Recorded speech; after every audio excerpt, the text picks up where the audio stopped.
سن کر کے کان میں ہیڈ فون لگانے والوں یہ بات یاد رکھنا، جس دن سیسا تمہارے کانوں میں پگھلایا جائے گا اس دن تمہیں بچانے والا کوئی نہیں ہوگا۔ جس دن نماز کے بدلے میں، نماز کو ترک کرنے کے بدلے میں قبر میں سانپ اور بچھو مسلط کیے جائیں گے اس دن تمہارا پرسان حال کون ہوگا؟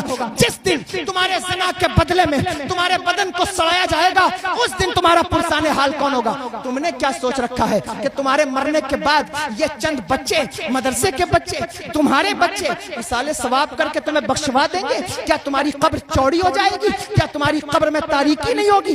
ذرا غور تو کرو، کون ہے وہ، کون ہے وہ جو قبر کی تاریکیوں کو دور کرے گا؟ کون ہے وہ جو عذاب سے ہمیں نجات دے گا؟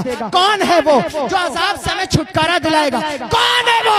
کوئی نہیں، اللہ کی عزت کی قسم، نہ رشتہ دار جس سے دن رات غیبت کرتے ہو وہ بھی قبر میں تمہارے ساتھ نہیں آئے گا، وہ دوست جس کے ساتھ بیٹھ کر بلے فلمیں دیکھتے ہو وہ بھی قبر میں تمہارے ساتھ نہیں آئے گا، وہ عزیز احبہ اقربا رشتہ دار جن کی غیبتوں میں ساری زندگی ختم کر دی وہ بھی تمہارے ساتھ قبر میں نہیں آئیں گے، ماں بھی ساتھ میں قبر میں نہیں آئے گی، باپ بھی ساتھ میں قبر میں نہیں آئے گا، اور میری قوم کی بیٹیوں میں تم سے بھی کہتا ہوں شوہر بھی ساتھ میں قبر میں نہیں اترے گا۔ خوب بے پردگی کے ساتھ گھومو، لیکن جس دن قبر میں تمہارے چہروں کو سڑایا جائے گا اس دن شوہر بچانے نہیں آئے گا، اس دن باپ بچانے نہیں آئے گا۔ اللہ نے تمہیں عقل دی ہے، دماغ دیا ہے، اپنے چہرے کی حفاظت خود کرو، اپنی عصمت کی حفاظت خود کرو، کوئی بچانے نہیں آئے گا قبر میں، تو پھر بچائے گا کون؟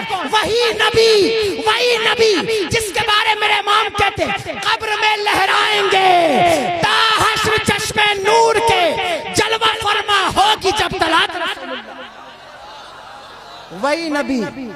وہی نبی بچائیں گے، لیکن اس نبی سے تمہارا تعلق کتنا ہے یہ سمجھنے والی بات ہے، یہ غور کرنے والی بات ہے۔ غور کرو کتنا تعلق ہے تمہارا تمہارے نبی سے، کتنی محبت ہے، توجہ کرو، کبھی سوچو کتنی محبت ہے۔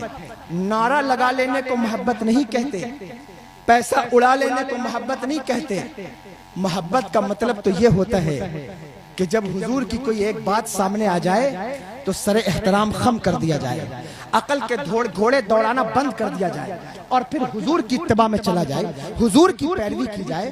تم مجھے بتاؤ